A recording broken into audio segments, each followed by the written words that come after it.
here at Point Pleasant Borough High School. This is my third Relay for Life. I am 16 years old, but when I was 9, I was diagnosed with non-Hodgkin's peripheral T-cell lymphoma. Wow, that's a mouthful. It is easier just to say I had cancer. That usually starts people asking a lot of questions. Did it hurt? Did you lose your hair? Did you throw up a lot? Did you ever think you were going to get through it? Did you think you were going to die?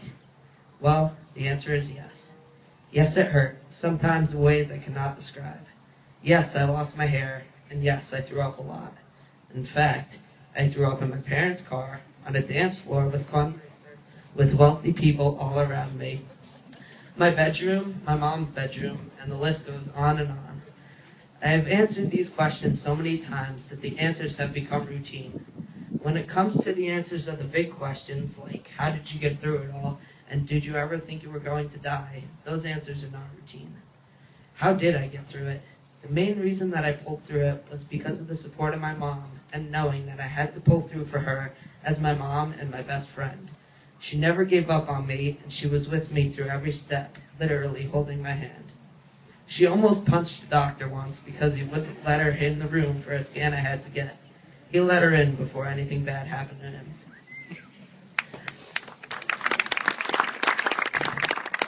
She always told me everything was going to be all right, even when she was not sure she was telling the truth. Did I ever think I was going to die? I have been thinking a lot about that question lately, and I can truly say I sort of did. At least I know for certain that the Thomas I was before cancer did. I was a class clown back then, doing anything for a laugh. I was what I like to call a jock, only ever thinking about sports, especially baseball and the Yankees. I did not get great grades, and I surely never thought about mouth sores, needles, scans, or the death of my friends. This April marked me being 6 years cancer-free. My mom calls it my rebirth day, and it is. I stand before you a different person than I was before cancer. I am now an honor roll student and no longer base my thoughts on being a class clown or being popular. I have come to understand that I am not going to be the next shortstop for the Yankees, since after chemo treatments, my doctors have made certain sports off limits for now.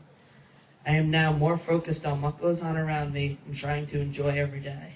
I'm also focused on something I thought I would never see, my future. To simply state it, I stand before you a survivor, and I walk proudly with this label on my back. I know that even though the hard part is over, there is still a battle to fight. There will still be medication to take and doctors to visit, but I remind myself that I do this so I don't have to go through it all over again. I hope that all the survivors out there do what I do instead of sulking and wishing that it never happened. Remember that it could be worse, and be happy that you're even alive. I relay for many reasons. I relay for my grandmother, who I lost to cancer, for my friend who died in the hospital room next to mine, and for all kids who continue to suffer and lose their lives to this horrible disease. We do this so that one day cancer is as curable as a sneeze or a cough, and you can just pick up a bottle of anti-cancer at your local drugstore, when and if you catch the disease.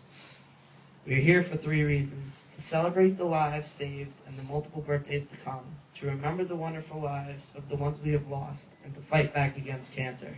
Thank you.